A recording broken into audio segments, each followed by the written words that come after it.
तप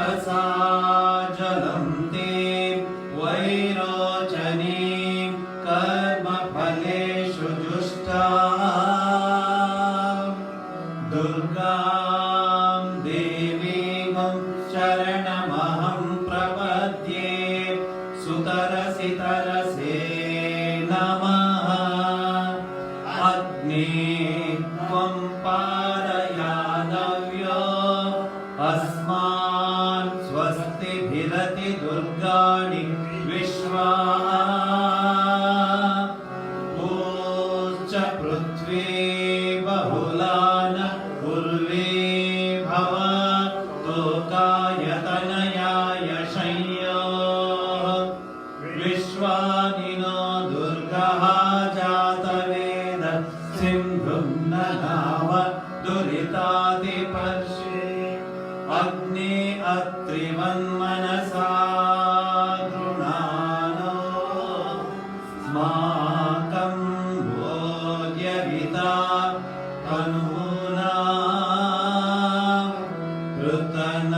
ऋतनाजितगं सहमानमुग्रमग्निगुं हुवेम परमात् सहस्तात् सनः पर्षगति दुर्गाणि विश्वा अतिदुरितात्यग्निः प्रत्नोषिकमीड्यो अध्वरेषु सनाच्च होता नव्यत्सत्से स्वाञ्चाग्ने तनुवं विप्रयस्वा स्मभ्यं च सौभगमायजस्व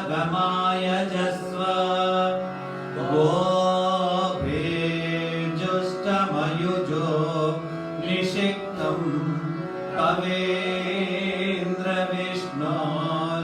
कवेन्द्रविष्णोरनुसञ्चरेम नाकस्य पृष्ठमपि संवसानो वैष्णवी लोक इह मादयन्ता ॐ कात्यायनाय विद्महे कन्याकुमारी धीमहि तन्नो दुर्गे प्रचोदयात् ॐ शान्ति शान्ति शान्तिः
हरणी माता हरे पाप जन को संकट हरणी माता हरे पाप जन को जग में करय को तारा तरणी नाम जग में करय को तारा तरणी नाम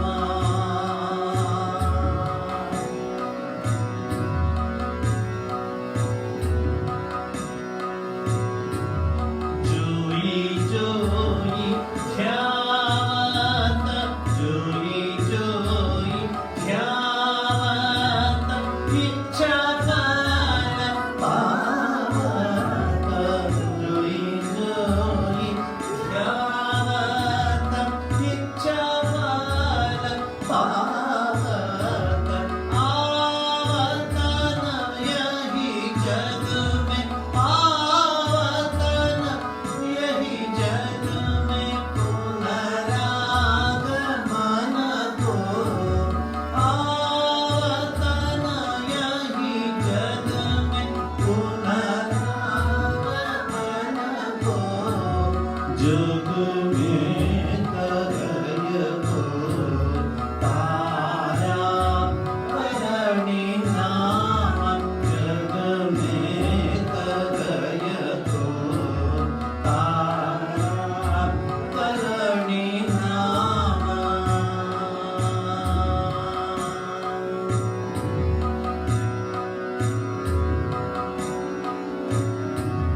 ताना तरंग तूय ताना तरंग तूय घट घट विधाजत ताना तरंग तूय घट घट विधाजत ऐसी अरी मात ऐसी अरी मात कृपा करन को ऐसी अरी मात कृपा करन को जग में करय को तारा करणी नाम जग में करय को तारा करणी नाम जग में करय को या जग में जप मूढ़ या जग में जप मूढ़ हरे ताप तन को या जग में जप मूढ़ हरे ताप तन को जग में करय को तारा करणी नाम जग में करय को तारा करणी नाम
शिवस्त्वं च शक्तिस्त्वमेव त्वमेवासि माता पिता च त्वमेव त्वमेवासि माता पिता च त्वमेव गुरुस्त्वं शिवस्त्वं च शक्तिस्त्वमेव गुरुस्त्वं शिवस्त्वं च शक्तिस्त्वमेव त्वमेवासि माता पिता च त्वमेव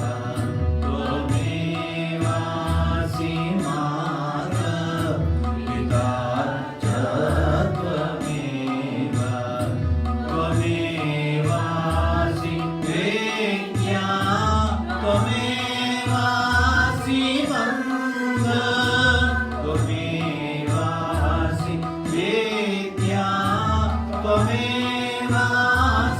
मन्द गतिर्मे मतिर्देवि सर्वं त्वमेव गतिर्मे मतिर्देवि सर्वं त्वमेव शरण्ये वरेण्ये सुकारुण्यमूर्ते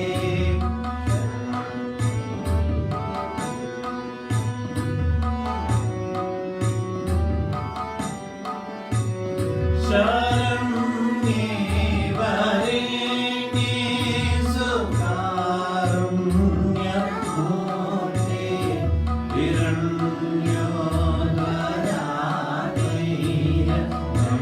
हिरण्योदराधैर्यमन्येषु पुण्ये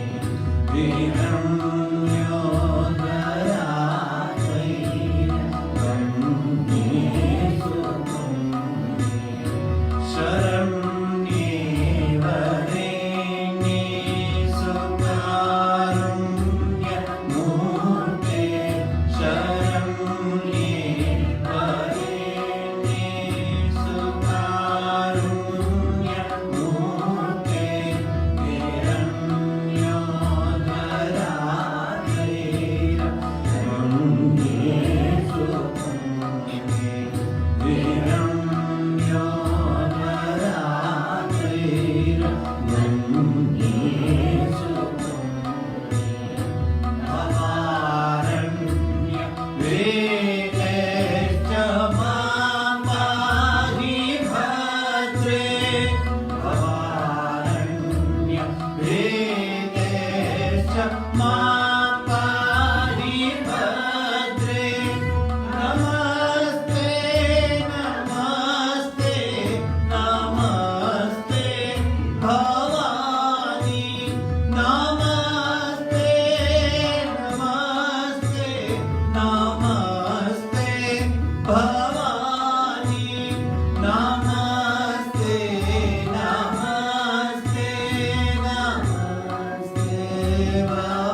ಮಂತ್ರ ದೀಕ್ಷೆಯ ಕೊಡು ನಿನ್ನ ಸಂತಾನ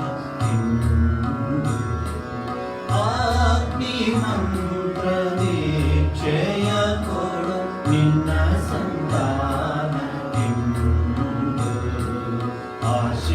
ಆಶೀರ್ವಾದ ಕವಚ ತೋರಿಸು ಆಶೀರ್ವಾದ ಕವಚ ತೋರಿಸು ಧೈರ್ಯವಸನದಿಂದಿಳಿಸು ಅಗ್ನಿ ಮಂತ್ರ ದೀಕ್ಷೆಯ ಕೊಡು ನಿನ್ನ ಸಂತಾನ ಅಗ್ನಿ ಮಂತ್ರ ದೀಕ್ಷೆಯ ಕೊಡು ನಿನ್ನ ಸಂತಾನ ಆಶೀರ್ವಾದ ಕವಚ ತೋರಿಸು ಆಶೀರ್ವಾದ ಕವಚ ತೋರಿಸು ಧೈರ್ಯವಸನದಿಂದಿಳಿಸು ಅಗ್ನಿ ಮಂತ್ರ ದೀಕ್ಷೆಯ ಕೊಡು ನಿನ್ನ ಸಂತಾನ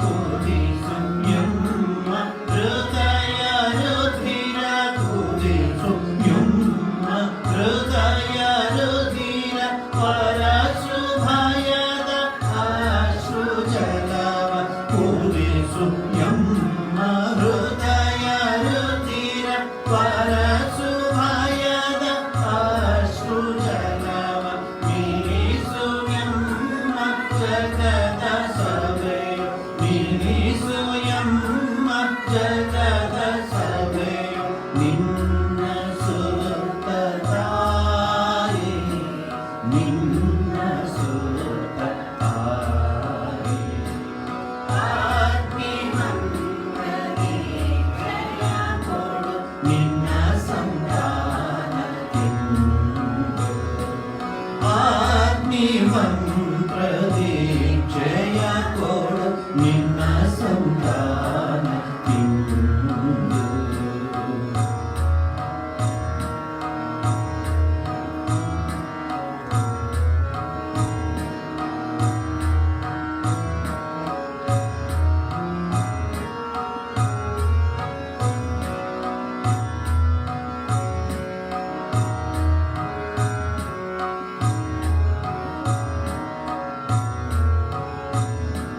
ನರರು ನಾವು ಕುರಿಗಳಂದು ನರರು ನಾವು ಕುರಿಗಳಂದು ನಿನ್ನ ಸುತ್ತರು ದೀನರೆಂದು ನರರು ನಾವು ಕುರಿಗಳಂದು ನಿನ್ನ ಸುತ್ತರು ದೀನರೆಂದು ವ್ಯರ್ಥ ಭೀತಿ ಏಕೆ ಇನ್ನು ವ್ಯರ್ಥ ಭೀತಿ ಏಕೆ ಇನ್ನು ನಿತ್ಯವಲ್ತೆ ಏಲತೆ ನಿತ್ಯವಲ್ತೆ ಏಲತೆ ಅಗ್ನಿ ಮಂತ್ರ ದೀಕ್ಷೆಯ ಕೊಡು ನಿನ್ನ ಸಂತಾನ ಅಗ್ನಿ ಮಂತ್ರ ದೀಕ್ಷೆಯ ಕೊಡು ನಿನ್ನ ಸಂತಾನ ಆಶೀರ್ವಾದ ಕವಚ ತೋರಿಸು ಆಶೀರ್ವಾದ ಕವಚ ತೋರಿಸು ಧೈರ್ಯವಸನದಿಂದಿಳಿಸು ಅಗ್ನಿ ಮಂತ್ರ ದೀಕ್ಷೆಯ ಕೊಡು ನಿನ್ನ ಸಂತಾನ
ಕಮಲ ಹರಡಿಸಿನಿ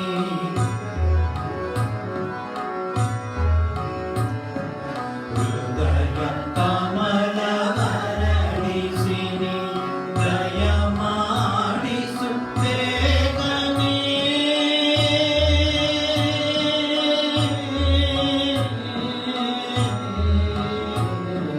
ದಯ ಮಾಡಿಸು ದಯ ಮಾಡಿಸು ದಯ ಮಾಡಿಸು ದಯ ಮಾಡಿಸು ಹೃದಯ ಕಮಲ ಪೀಠದಿ ದಯ ಮಾಡಿಸು ದಯ ಮಾಡಿಸು ದಯ ಮಾಡಿಸು ದಯ ಮಾಡಿಸು ಬಂದು ಮೊಗವಂತೋರು ತಾಯೇ ಬಂದು ಮೊಗವಂತೋರು ತಾಯೇ ಹೃದಯ ಪ್ರಾಣ ಪುತ್ರನೇ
ಕರೆಯುತ್ತ ಮೃದು ನುಡಿಗಳಮೃತವನು ಕಿವಿಗಳಿಗೆ ಕರೆಯುತ್ತ ದಿವ್ಯ ಮಧುವನು ನನಗೆ ಕುಡಿಸುತ್ತಿರುವೆ.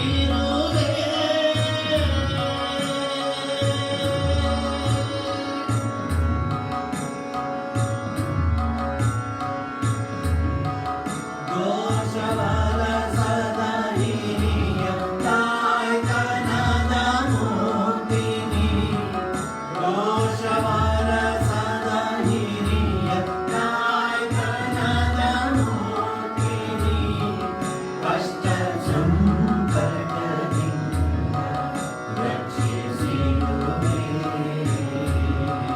ದೋಷವರಸದ ಹಿರಿಯ ತಾಯ್ತನದ ಮೂರ್ತಿನಿ, ಕಷ್ಟ ಸಂಕಟದಿಂದ ರಕ್ಷಿಸಿರುವೆ. ನಾನು ನಿನ್ನವನೆಂಬ ನೀನು ನನ್ನವಳೆಂಬ, ನಾನು ನಿನ್ನವನೆಂಬ ನೀನು ನನ್ನವಳೆಂಬ ಹಿರಿಯ ತತ್ವವನೀಗ ಅರಿಯುತ್ತಿರುವೆ.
भवानी दयानी भवानी दयानी भवानी दयानी भवानी दयानी महाभागवानी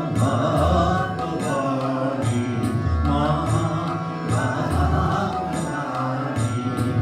सुरनर मुनिजनमानि सुरनर मुनिजनमानि सकल गुणगानि दयानि भवानि दयानि भवानि दयानि भवानि दयानि भवानि दयानि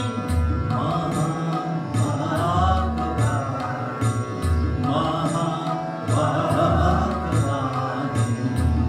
सुरनर मुनिजनमानि सकल गुणगानि दयानि भवानि दयानि भवानि दयानि भवानि दयानि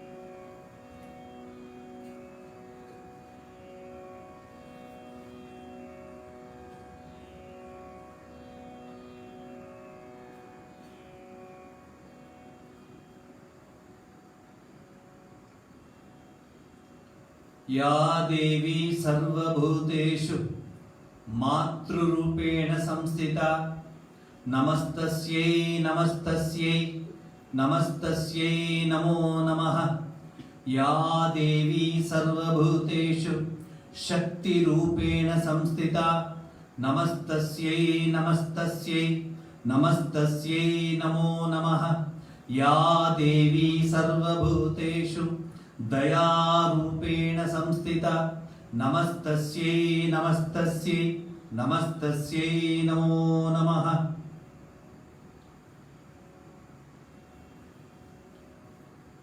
ಆತ್ಮೀಯ ಬಂಧುಗಳೇ, ದಸರೆಯ ಈ ಒಂದು ಪವಿತ್ರವಾದ ಸಂದರ್ಭದಲ್ಲಿ ಸಪ್ತಮಿ, ಅಷ್ಟಮಿ, ನವಮಿ, ದಶಮಿ ಈ ಬಹಳ ಮುಖ್ಯವಾದ ಪವಿತ್ರವಾದ ಈ ಒಂದು ಸಂದರ್ಭದಲ್ಲಿ ತಾಯಿ ದುರ್ಗೆಯನ್ನ ಪ್ರಾರ್ಥಿಸಿಕೊಳ್ಳೋಣ. ತಾಯಿ ದುರ್ಗೆ ಒಂದು ಹಾಡಿದೆ, ಕೆ ಜಾನರೆ ಕಾಳಿ ಕೆಮೋನ್ ಅಂತ. ಶ್ರೀರಾಮಕೃಷ್ಣ ಪರಮಹಂಸರು ಸಾಯಂಕಾಲದ ಹೊತ್ತು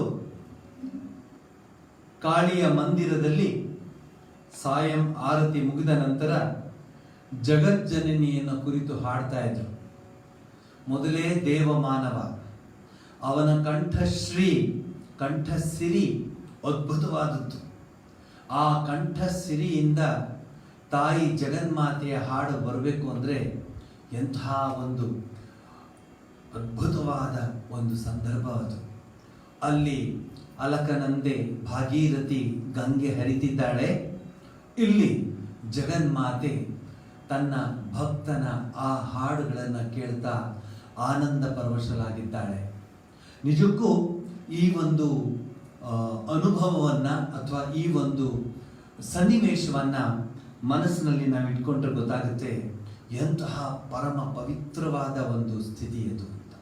ನಮಗೆ 10 ದಿವಸದ ದಸರಾ, ಶ್ರೀರಾಮಕೃಷ್ಣ ಪರಮಹಂಸರಿಗೆ ವರ್ಷವಲ್ಲವೇ ದಸರಾ ಆಗುತ್ತೆ. ನಮಗೆ ಒಂದು ದಿವಸದ ವಿಜಯದಶಮಿ.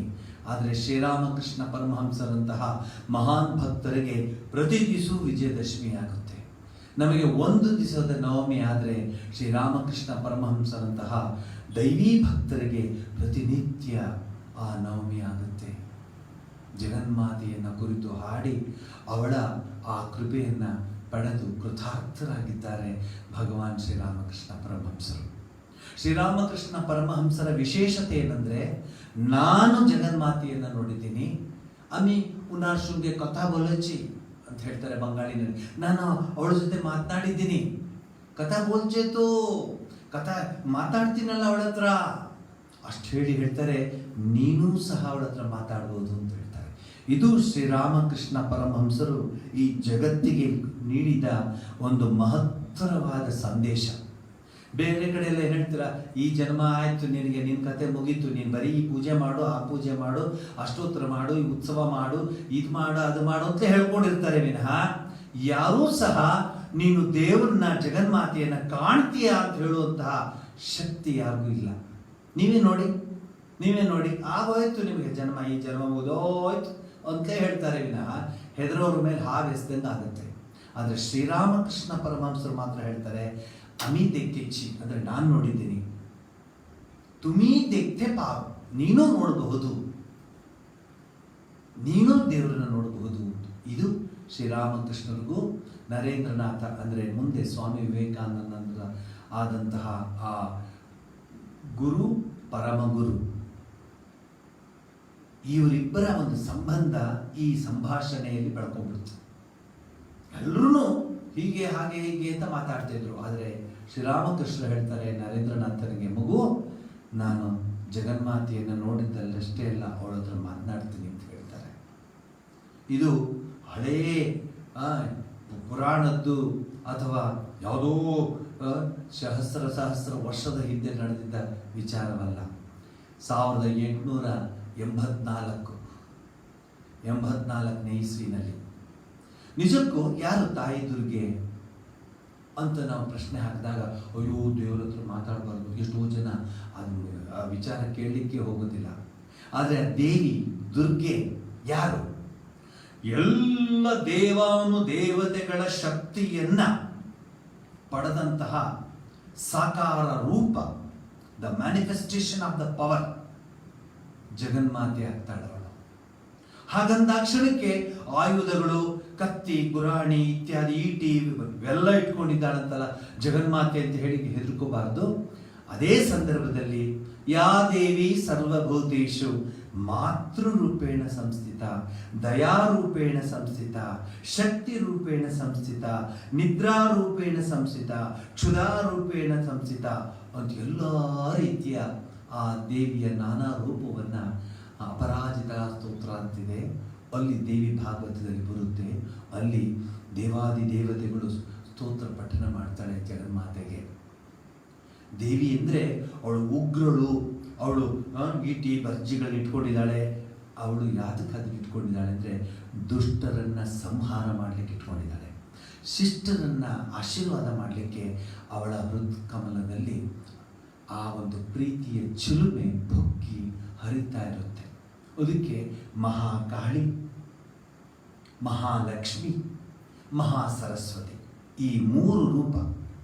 ದುರ್ಗೆಯನ್ನು ನಾವು ಪೂಜೆ ಮಾಡುವಾಗ ಮಹಿಷಾಸುರ, ಶುಂಭ ನಿಶುಂಭ, ಮಧುಕೈಟಭ ಹೀಗೆ ರಾಕ್ಷಸರ ಒಂದು ಚಿತ್ರ ನಮ್ಮ ಕಣ್ಮುಂದೆ ಬರುತ್ತೆ. ಅವ್ರನ್ನೆಲ್ಲ ಸಂಹಾರ ಮಾಡ್ತಾಳೆ.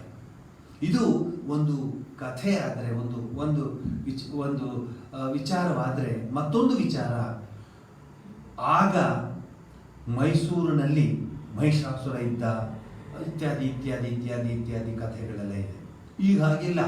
ನಮ್ಮ ಒಳಗಡೆನೆ ಮಹಿಷಾಸುರರು ಇದ್ದಾರೆ, ನಮ್ಮ ಆಂತರ್ಯದಲ್ಲೇ ಶುಂಭ ನಿಶುಂಭರಿದ್ದಾರೆ, ನಮ್ಮ ಆಂತರ್ಯದಲ್ಲೇ ಮಧುಕೈಟಭರಿದ್ದಾರೆ. ನಮಗೆ ಗೊತ್ತಾಗ್ತಾ ಇಲ್ಲ. ಈ ಒಂದು ವಿಚಾರದ ಹಿನ್ನೆಲೆಯಲ್ಲಿ ನಾವು ಆಧ್ಯಾತ್ಮಿಕದ ಪ್ರಗತಿ ಮಾಡಬೇಕು ಅಂದರೆ ತಾಯಿಯನ್ನು ಪ್ರಾರ್ಥಿಸ್ಕೋಬೇಕು. ಹಾಗಂತ ಕ್ಷಣಕ್ಕೆ ತಾಯಿ ಪ್ರಾರ್ಥನೆಯನ್ನು ಕೇಳ್ತಾಳೆ ಅಂತ ತಕ್ಷಣಕ್ಕೆ ಕೇಳ್ತಾಳೆ ಅನ್ನೋ ಎಲ್ಲೂ ಸಬೂಬಿಲ್ಲ. ಏನಿದೆ ಅಂದರೆ ಎಲ್ಲೂ ಒಂದು ಕಡೆ ಇದೆ, ಸ್ವಾಮಿ ವಿವೇಕಾನಂದರು ಆಗಿನ ಕಾಲದ ನರೇಂದ್ರನಾಥ ತಾಯಿನ ಒಪ್ಪಿರಲಿಲ್ಲ. ನಿಮಗೆ ಆಶ್ಚರ್ಯವಾಗ್ಬೋದು, ತಾಯಿನ ಒಪ್ಪಿರಲಿಲ್ಲ. ಯಾಕೆಂದರೆ ನರೇಂದ್ರನಾಥ ಬಂದಿದ್ದು ಬ್ರಹ್ಮ ಸಮಾಜದ ಹಿನ್ನೆಲೆಯಲ್ಲಿ. ಕೇಶವಚಂದ್ರ ಸೇನ್, ರಾಜಾರಾಮ್ ಮೋಹನ್ ರಾಯ್ ಇವರೆಲ್ಲ ಸ್ಥಾಪಿಸಿದ ವಿಗ್ರಹ ಆರಾಧನೆಯನ್ನು ದೂರ ಮಾಡಿ ಕೇವಲ ಆ ಬ್ರಹ್ಮನನ್ನು ಪ್ರಾರ್ಥನೆ ಮಾಡ್ಕೊಳ್ತಾ, ಪ್ರಕೃತಿಯನ್ನು ಪ್ರಾರ್ಥನೆ ಮಾಡ್ಕೊಳ್ತಾ, ಆ ಪರಮಾತ್ಮನ ಶಕ್ತಿಯನ್ನು ನೆನಪಿಸ್ಕೊಳ್ತಾ ಪೂಜೆ ಮಾಡಬೇಕು ಅಂದರೆ ಮನಸ್ಸಿನಲ್ಲಿ ಇಟ್ಕೋಬೇಕೇ ವಿನಃ ವಿಗ್ರಹ ಆರಾಧನೆ ಇರಲಿಲ್ಲ. ಆ ಹಿನ್ನೆಲೆಯಲ್ಲಿ ಬಂದಂತಹ ನರೇಂದ್ರನಾಥನಿಗೆ ಜಗನ್ಮಾತೆಯನ್ನು ಒಲಿಸ್ಕೊಳ್ಳೋದಕ್ಕೆ ತುಂಬಾ ಕಷ್ಟವಾಗಬೇಕು, ತುಂಬಾ ಕಷ್ಟವಾಯಿತು. ಆತ್ಮೀಯರೇ, ಇವತ್ತು ಆ ಒಂದು ವಿಚಾರವನ್ನು ನಿಮ್ಮ ಮುಂದೆ ಇಡ್ತೀನಿ.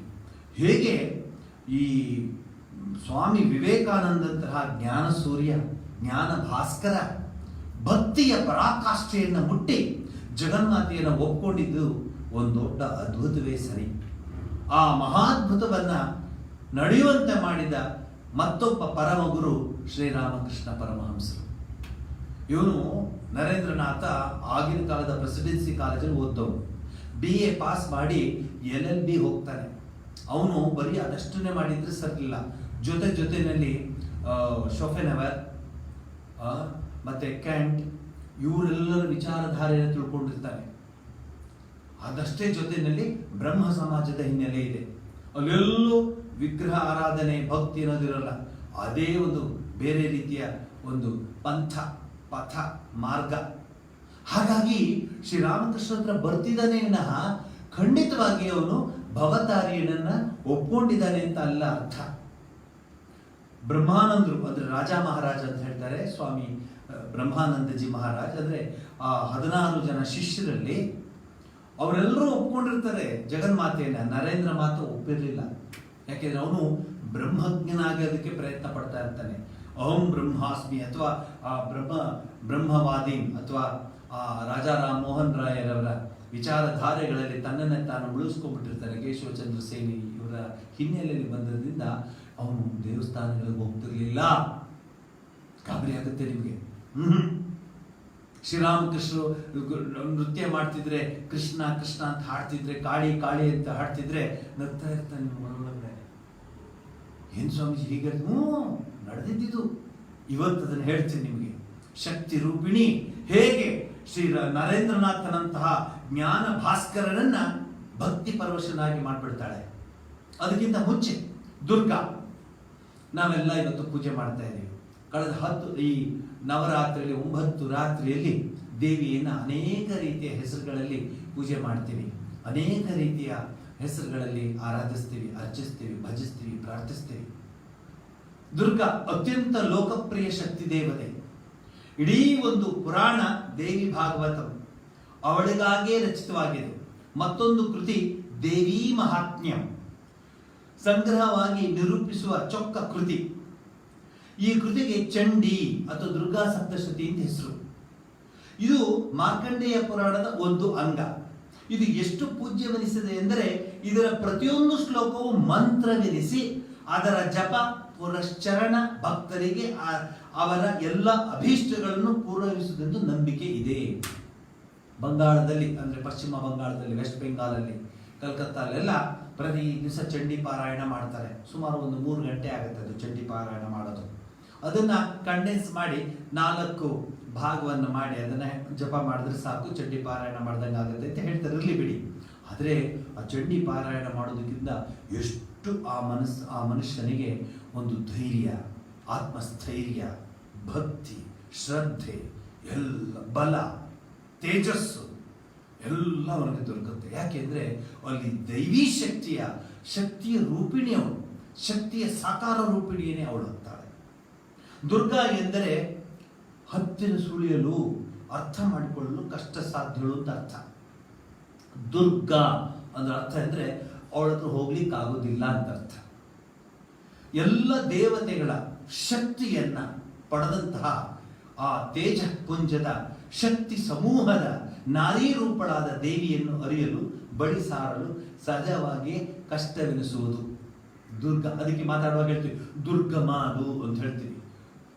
ದುರ್ಗಾ ಬಹಳ ಕಷ್ಟ, ಅದು ದುರ್ಗಮಯವಾಗಿದೆ ಅಂತ ಹೇಳ್ತೀವಿ. ದುರ್ಗಾ ಅಂದ್ರೆ ಅವಳ ಹತ್ರ ಹೋಗ್ಲಿಕ್ಕೆ ಕಷ್ಟ. ಹಾಗಾದ್ರೆ ಭಕ್ತರ ಶರಣಾರ್ಥಿಗಳ ಶುದ್ಧ ಭಕ್ತಿಗೆ ಆರಾಧನೆಗೆ ಒಲಿಯುವ ಅತ್ಯಂತ ಕೋಮಲ ಮೂರ್ತಿ ಜಗನ್ಮಾತೆ, ಪ್ರೇಮದ ತಾಯಿ, ಪ್ರೇಮ ಸ್ವರೂಪಿಣಿ ಜಗನ್ಮಾತೆ. ಎರಡೂ ನೀವು ನೋಡಬಹುದು. ಇದನ್ನ ಅನೇಕ ರೀತಿಯಲ್ಲಿ ನಮ್ಮ ಭಾರತೀಯ ಸಂಪ್ರದಾಯದಲ್ಲಿ ತಾಯಿಯನ್ನ ವರ್ಣಿಸಿದ್ದಾರೆ. ಶಂಕರ ಭಗವತ್ಪಾದ ಆಚಾರ್ಯರು ತಮ್ಮ ಒಂದು ಶ್ಲೋಕದಲ್ಲಿ ಹೇಳ್ತಾರೆ, ಕುಪುತ್ರೋ ಜಾಯೇತ ಕ್ವಚಿದಪಿ ಕುಮಾತಾ ನ ಭವತಿ. ಕೆಟ್ಟ ಮಗ ಹುಟ್ಟಬಹುದೇ ವಿನಃ ಕೆಟ್ಟ ತಾಯಿ ಎಂದು ಹುಟ್ಟೋದಿಲ್ಲ ಅಂತ ಹೇಳ್ತಾರೆ ಶಂಕರ ಭಗವತ್ಪಾದ ಆಚಾರ್ಯ. ಈ ಕೃತಿಯು ತೋರುವ ವಿವಿಧ ದೇವಿ ರೂಪಗಳಲ್ಲಿ ಯೋಗ ನಿದ್ರಾ ಅನ್ನೋದು ಮೊದಲೇದು. ನಿಮಗೆ ಸಂಕ್ಷಿಪ್ತವಾಗಿ ಹೇಳ್ತೀನಿ, ನಿಮಗೆಲ್ಲ ಗೊತ್ತಿದೆ. ಆದರೆ ಏನಾಗುತ್ತೆ, ನಮ್ಮ ಜೀವನ ಚಕ್ರದಲ್ಲಿ, ಆಧುನಿಕ ಜೀವನ ಚಕ್ರದಲ್ಲಿ, ಆಧುನಿಕತೆಯ ಅಲೆಯಲ್ಲಿ ಮನುಷ್ಯ ಕೊಚ್ಕೊಂಡು ಹೊಟ್ಟೋಗ್ಬಿಡ್ತಾನೆ, ಪ್ರವಾಹದಲ್ಲಿ ಕೊಚ್ಕೊಂಡು ಹೊಟ್ಟೋಗ್ಬಿಡ್ತಾನೆ. ಅವನಿಗೆ ಮತ್ತೆ ಮತ್ತೆ ಮತ್ತೆ ಮತ್ತೆ ಮತ್ತೆ ಮತ್ತೆ ಜ್ಞಾಪಿಸ್ಬೇಕು. ದೇವ್ರಿಗೆ ನಮಸ್ಕಾರ ಮಾಡೋ, ಪೂಜೆ ಮಾಡಿ ರೌಂಡ್ ಹೊಡೆದು ಪ್ರಸಾದ ತಗೊಂಡು ಹೊರಡೋದು. ಯಾರವರು? ನೀನು ನಮಸ್ಕಾರ ಮಾಡ್ತಿದ್ಯಲ್ಲ, ಆ ಜಗನ್ಮಾತೆ ಯಾರು ತಿಳ್ಕೊಂಡಿದ್ಯೇನೋ? ಎಷ್ಟೋ ಜನಕ್ಕೆ ಅವ್ರು ಏನು ಯಾರನ್ನ ಪೂಜೆ ಮಾಡ್ತಾರೋ ಅದ್ರ ಹಿನ್ನೆಲೆಯೇ ಗೊತ್ತಿರಲ್ಲ. ಕೃಷ್ಣ ಸುಮ್ಮನೆ ಒಂದು ಕೊಳಲು ಒಂದು ನವೇಲ್ಗಿರಿ ಅಂದ್ಕೊಂಡೇ ಇದ್ಬಿಡ್ತಾರೆ. ಆದರೆ ಕೃಷ್ಣ ಯುಗಾಚಾರ್ಯ ಅಷ್ಟೇ ಅಲ್ಲ ಅವನು, ಆಚಾರ್ಯ ಅವನು ಅಷ್ಟೇ ಅಲ್ಲ ಅವನು, ಅಖಿಲ ಕೋಟ ಬ್ರಹ್ಮಾಂಡ ನಾಯಕ ಅಷ್ಟೇ ಅಲ್ಲ ಅವನು, ಗೀತಾಚಾರ್ಯ ಅಷ್ಟೇ ಅಲ್ಲ ಅವನು, ಯೋಗೀಶ್ವರ. ಏನು ಹೇಳ್ತೀರಾ ಅವನಿಗೆ ಗೊತ್ತಾ ನಿಮಗೆ? ಇಲ್ಲ. ಈಗ ನಾನು ನೋಡ್ತೀನಿ ಎಷ್ಟೋ ಸರಿ ಕೃಷ್ಣ ಜನ್ಮಾಷ್ಟಮಿ ಇಸ್ಕಾನ್ ದೇವಸ್ಥಾನದಲ್ಲಿ ಅಲ್ಲಿ ಇಲ್ಲಿ ಓದ್ ಗಲಾಟೆ ಅಲ್ಲ, ಲೈನಲ್ಲಿ ನಿಂತ್ಕೊಂಡು ಪ್ರಸಾದ ತಗೊಂಡು ಓಡಾಡು. ಅದೇ ಕೂತ್ಕೋ, ಯಾರಿಗೆ ನಮಸ್ಕಾರ ಮಾಡ್ತಿದ್ಯೋ ಅವನನ್ನ ಸ್ವಲ್ಪ ಚಿಂತನೆ ಮಾಡು. ಅವನಲ್ಲಿ ಏನು ಶಕ್ತಿ ಅಡಗಿದೆ ಅದನ್ನು ನೋಡ್ಕೋ. ಅದನ್ನ ನೀನು ಯೋಚನೆ ಮಾಡ್ತಾ ಮಾಡ್ತಾ ಮಾಡ್ತಾ ಆ ಶಕ್ತಿ ನಿನಗೆ ಬರುತ್ತೆ. Just sit, pray. ಅದಕ್ಕೆ ನಮ್ಮ ಸಂಪ್ರದಾಯದಲ್ಲಿ ದೇವಸ್ಥಾನಕ್ಕೆ ಹೋದಾಗ ದೇವ್ರ ಪೂಜೆ ಎಲ್ಲ ಮುಗಿಸಿದ್ಮೇಲೆ ಕೂತ್ಕೊಳ್ಳೋಕೆ ಒಂದು ಅವಕಾಶ ಇದೆ, ಕೂತ್ಕೋಬೇಕು ಅಂತ. ಅದು ಬೇರೆ ಥರ ಕೂತ್ಕೋತಾರೆ, ಅದನ್ನು ನಾನು ಹೇಳೋಕೆ ಹೋಗೋದಿಲ್ಲ, ನಿಮ್ಗೆ ಗೊತ್ತು. ಹೀಗೆ ಕೂತ್ಕೊಂಡು ಬಿಡ್ತಾರೆ. ಕೂತ್ಕೊಂಡು ಹೇಳಿದ್ರಲ್ಲ ಅದಕ್ಕೆ ಅದಲ್ಲ. ಕೂತ್ಕೊಳ್ಳೋದಂದ್ರೆ ಚಿಂತನ ಮಂಥನ, ಚಿಂತನ ಮನನ ಮಾಡ್ತಾ ಕೂತ್ಕೊಂಡ್ಬಿಡ್ಬೇಕಾದ್ರೆ ದೇವಸ್ಥಾನ. ಹೆಸರೇ ನೋಡಿ, ದೇವಸ್ಥಾನ, ದೇವರಿರುವ ಸ್ಥಾನ. ಮೊದಲನೆಯದು ಯೋಗ ನಿದ್ರಾ. 2 ಕಲ್ಪಗಳ ನಡುವೆ ಭಗವಾನ್ ವಿಷ್ಣು ಶೇಷಶಾಹಿಯಾಗಿ ಯೋಗ ನಿದ್ರಾವಶನಾಗುತ್ತಾನೆ. ಈ ಯೋಗ ನಿದ್ರಾ ಶಕ್ತಿಯೇ ದೇವಿ. ಆದ್ರಿಂದ ಯಾ ದೇವಿ ಸರ್ವಭೂತೇಷು ನಿದ್ರಾರೂಪೇಣ ಸಂಸ್ಥಿತ. ಇವಳೇ ಜಗತ್ತಿನ ಸೃಷ್ಟಿ ಸ್ಥಿತಿ ಸಂಹಾರಗಳಿಗೆ ಕಾರಣೀಭೂತಳು. ಸರ್ವಮಂಗಲ ಮಾಂಗಲ್ಯೆ ಶಿವೆ ಸರ್ವಾರ್ಥ ಸಾಧಿಕೆ ಶರಣ್ಯೆ ತ್ರಯಂಬಕೆ ಗೌರಿ ನಾರಾಯಣಿ ನಮೋಸ್ತುತೆ. ಸೃಷ್ಟಿ ಸ್ಥಿತಿ ವಿನಾಶಾನಾಂ ಶಕ್ತಿಭೂತೆ ಸನಾತನಿ ಗುಣಾಶ್ರಯೇ ಗುಣಮಯೇ ನಾರಾಯಣಿ ನಮೋಸ್ತುತೆ. ಶರಣಾಗತ ದೀನಾರ್ಥ ಪರಿತ್ರಾಣ ಪರಾಯಣೆ ಸರ್ವಸ್ಯಾರ್ತಿ ಹರೇ ದೇವಿ ನಾರಾಯಣಿ ನಮೋಸ್ತುತೆ. ನಮ್ಮ ಭಕ್ತರೆಲ್ಲ ದೇವಸ್ಥಾನಗಳು ಓಡೋಗ್ತಾರೆ ನೋಡಿ. ಯಲ್ಲಮ್ಮನ ದೇವಸ್ಥಾನ ಅಂತೆ, ಸಿದ್ದಮ್ಮನ ದೇವಸ್ಥಾನ ಅಂತೆ, ಮಾರಮ್ಮನ ದೇವಸ್ಥಾನ ಅಂತೆ, ಕಾಳಮ್ಮನ ದೇವಸ್ಥಾನ ಅಂತೆ, ಓಡೋಡೋ ಬರ್ಬಿಡ್ತಾರೆ. ಇದನ್ನ ಪ್ರಾರ್ಥನೆ ಮಾಡ್ಕೊಳ್ಳೋಕೆ ಅವ್ರಿಗೆ ತಾಳ್ಮೆ ಇದೆಯಾ, ಸಹನೆ ಇದೆಯಾ, ಧಾವಂತ ಇದೆಯಾ ನೋಡ್ಕೊಳ್ಳಿ. ಅದಕ್ಕೆ ಇವತ್ತು ಇದನ್ನ ನಾನು ಸೆಲೆಕ್ಟ್ ಮಾಡ್ಕೊಂಡಿದ್ದೀನಿ. ಏನಂದ್ರೆ ದುರ್ಗಾ ಯಾರು? ಯಾರಿಗೆ ನೀನು ನಮಸ್ಕಾರ ಮಾಡ್ತಿರೋದು? ದುರ್ಗತಿ ನಾಶಿನಿ ದುರ್ಗೆ ಜಯ ಜಯ, ಕಾಲ ವಿನಾಶಿನಿ ಕಾಳಿ ಜಯ ಜಯ. ದುರ್ಗತಿನ ನಾಶ ಮಾಡೋಳೆ ದುರ್ಗಾ. ಪ್ರಾರ್ಥನೆ ಮಾಡ್ಕೋಬೇಕು. ಅದಕ್ಕೆ ಬಂಗಾಳದಲ್ಲಿ ಹಿರಿಯ ಸನ್ಯಾಸಿಗಳೆಲ್ಲ ಸುಮ್ಮನೆ ಕೂತ್ಕೊಂಡಾಗ ದುರ್ಗಾ ದುರ್ಗಾ ದುರ್ಗಾ ಅಂತಿರ್ತಾರೆ. ಯಾರಾದ್ರೂ ಬಂದು ನಮಸ್ಕಾರ ದುರ್ಗಾ ದುರ್ಗಾ ಜೈಮಾ ದುರ್ಗಾ ಅಂತಿರ್ತಾರೆ. ಟ್ರೆಡಿಷನಲ್ಲಿ ಆ ಸಾಧುಗಳೆಲ್ಲ ಅಹರ್ನಿಶಿ ದುರ್ಗೆಯ ಜಪವನ್ನು ಮಾಡ್ತಿರ್ತಾರೆ. ನಾವು ದಸರಾದಲ್ಲಿ ಒಂದು ಸ್ವಲ್ಪ ಮಾಡಿದ್ರೆ ಅದೇ ನಮ್ಮ ಅದೃಷ್ಟ. ಇವಳೇ ಅಲೌಕಿಕ ಶಕ್ತಿ, ಜ್ಞಾನದ ಸಾಕಾರ, ಸ್ಮೃತಿ ಮತಿಗಳ ಮೂರ್ತಿ. ಅಂತೆಯೇ ರೌದ್ರಳು, ಭೀಷಣಳೂ ಹೌದು, ಅತ್ಯಂತ ಮೋಹಕಳು, ಸೌಂದರ್ಯ ಸ್ವರೂಪಳೂ ಹೌದು. ಶೃಂಗೇರಿಯ ಶಾರದಾಂಬೆಯನ್ನು ನೋಡಿದಾಗ ಗೊತ್ತಾಗುತ್ತೆ ಸೌಂದರ್ಯದ ಒಂದು ಎಂಥ ಅದ್ಭುತ ಇದೆ ಇದು. ಹಾಗೇನೆ ಶಿರಸಿಯ ಮಾರಿಕಾಂಬಾ ದೇವಸ್ಥಾನದಲ್ಲಿ ನೋಡಿದಾಗ ಅವಳ ಉಗ್ರ ರೂಪವು ಗೊತ್ತಾಗುತ್ತೆ. ಹಾಗೇನೆ ಕಲ್ಕತ್ತಾದ ಕಾಳಿಯ ದೇವಸ್ಥಾನಕ್ಕೆ ಹೋದಾಗ ಗೊತ್ತಾಗುತ್ತೆ ಅವಳ ಉಗ್ರ ಸ್ವರೂಪ. ಅವಳು ಸೌಮ್ಯಳು ಹೌದು, ಸೌಂದರ್ಯಳು ಹೌದು, ಆದರೆ ಭೀಷಣಳು ಹೌದು. ಇದು ಈ ವಿರುದ್ಧ ಗುಣಗಳು ಅವಳಲ್ಲಿ ಮಾತ್ರವೇ ನೆಲೆಸಲು, ಎಲ್ರಿಗೂ ಆ ಗುಣಗಳು ಇಟ್ಕೊಳ್ಳೋಕೆ ಸಾಧ್ಯವಿಲ್ಲ. ಒಂದು ಏನದು ಆಯುಧವನ್ನು ಇಟ್ಕೊಂಡ್ರೆ ಸಾಕಾಗುತ್ತೆ. ಮನೆಯಲ್ಲಿ ತರಕಾರಿ ಹೆಚ್ಚೋರು ಚಾಕ ಇಟ್ಕೊಂಡ್ರೆ ಅವ್ರ ಕತೆ ನೋಡಿದೀವಿ ಹೇಗಿದ್ದಾರೆ. ಇವಳಿಗೆ ಎಷ್ಟು ಇಟ್ಕೊಂಡಿದ್ದಾರೆ, ಅದು ಇಟ್ಕೊಳ್ಳೋಕ್ಕೂ ಶಕ್ತಿ ಬೇಕಲ್ಲ. ಚಕ್ರ, ಶಂಖ, ಚಕ್ರ, ಗದೆ ಎಲ್ಲ ಇಟ್ಕೊಂಡಿದ್ದಾಳೆ. ಧನುಸ್ಸು, ಬಾಣ, ಖಡ್ಗ, ಚಕ್ರ, ಶೂಲ ಮೊದಲಾದ ಆಯುಧ ಧಾರಣಿ. ಹೀಗೆ ಸಾಗುತ್ತೆ ದೇವಿಯ ವರ್ಣನೆ. ಎರಡನೇ ರೂಪವೇ ಮಹಿಷಾಸುರ ಮರ್ದಿನಿ ರೂಪ. ದಾನವ ರಾಜ ಮಹಿಷಾಸುರನು ದೇವತೆಗಳನ್ನೆಲ್ಲ ಯುದ್ಧದಲ್ಲಿ ಸೋಲಿಸಿ ಸ್ವರ್ಗವನ್ನು ಅಪಹರಿಸಿದನು. ಈ ದಾನವನಿಂದ ದೇವತೆಗಳಿಗಾದ ಕಿರುಕುಳ ಅನ್ಯಾಯವನ್ನು ಕೇಳಿ ದೇವತ್ರಯರಾದ ಬ್ರಹ್ಮ, ವಿಷ್ಣು, ಮಹೇಶ್ವರರು ಕುಪಿತರಾದರು.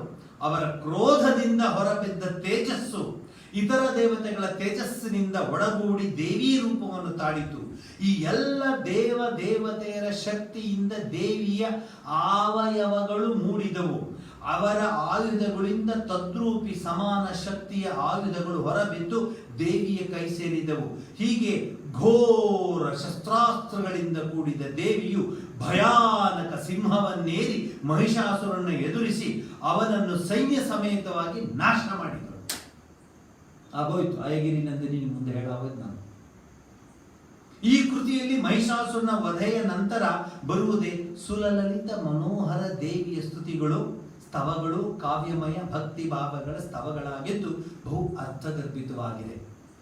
ದೇವಿಯ ವಿರಾಟ ಸ್ವರೂಪಗಳು, ದೇವಿಯೇ ವಿರಾಟ ಸ್ವರೂಪಗಳು. ಅವಳಿಂದಲೇ ಈ ವಿಶ್ವವು ಹೊರಹೊಮ್ಮಿದೆ. ಅವಳಿಂದಲೇ ಶಕ್ತಿ ಸಂಪನ್ನವಾಗಿದೆ ಈ ಜಗತ್ತು. ಅಖಿಲ ಸಿರಿ ಸಂಪತ್ತುಗಳ ತೇಜಸ್ಸಿನ ಅಧಿಕಾರದ ರೂಪ ರಾಶಿಯ ಹಾಗೂ ಸಕಲ ಸದ್ಗುಣ ಅಧಿದೇವತೆ ಈ ದೇವಿ. ಅವಳೇ ಯಜ್ಞ ಸ್ವರೂಪಳು, ಅವಳೇ ಪರಾವಿದ್ಯ, ಅವಳೇ ಅಪರಾವಿದ್ಯ. ದೇವಿಯೇ ಲೌಕಿಕ ಮತ್ತು ಆಧ್ಯಾತ್ಮಿಕ ಸಂಪತ್ತನ್ನು ನೀಡುವವಳು. ಅವಳೇ ಕಷ್ಟಹಾರಿಣಿ, ದುಷ್ಟ ಸಂಹಾರಿಣಿ. ದೇವಿಯ ಅತಿಶಯ ಸೌಂದರ್ಯ ಮತ್ತು ಅಪ್ರತಿಮ ಸಾಹಸ ಸಾಟಿಯೇ ಇಲ್ಲದ್ದು. ಇವೇ ಆ ಸ್ತುತಿಯ ಕೆಲವು ಅಂಶಗಳು. ದೇವಿಯ ಪುರಾಣದಿಂದ ಇದನ್ನೆಲ್ಲ ಹೇಳ್ಕೊಂಡು ಬರ್ತಾ ಇದ್ದಾರೆ. ಇನ್ನು ಮುಂದೆ ಬಂದ್ರೆ ದೇವತೆಗಳು ತಮ್ಮ ಸಾಮ್ರಾಜ್ಯ ಸುಖವನ್ನು ಬಹುದಿನ ಅನುಭವಿಸಲಿಲ್ಲ. ಶೀಘ್ರದಲ್ಲಿಯೇ ಮತ್ತೆ ಶುರುವಾಯಿತು ಶುಂಭ ನಿಶುಂಭ. ಮೊದಲು ಇಬ್ಬಿಬ್ರು ಇದ್ದರು ಜಗತ್ನಲ್ಲಿ. ಈಗ ಒಂದೊಂದು ರಸ್ತೆಗೆ 4 ಜನ ಇದ್ದಾರೆ. ಶುಂಭ ನಿಶುಂಭ, ಮಧು, ಕೈಟಭ.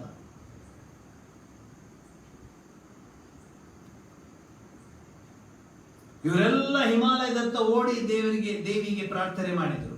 ಈ ಸ್ತೋತ್ರವು ಪ್ರಸಿದ್ಧ ಅಪರಾಜಿತಾ ಸ್ತೋತ್ರವೆನಿಸುತ್ತದೆ. ದೇವಿಯನ್ನು ಅಪರಾಜಿತೆ ಎಂದು ಸ್ತುತಿಸುವುದರಿಂದ ಅಪರಾಜಿತಾ ಸ್ತೋತ್ರವಾಯಿತು. ದೇವಿಯು ಸರ್ವಭೂತಾದಿವಾಸಳೆಂದು ಈ ಸ್ತೋತ್ರದಲ್ಲಿ ಕೊಂಡಾಡಲಾಗಿದೆ.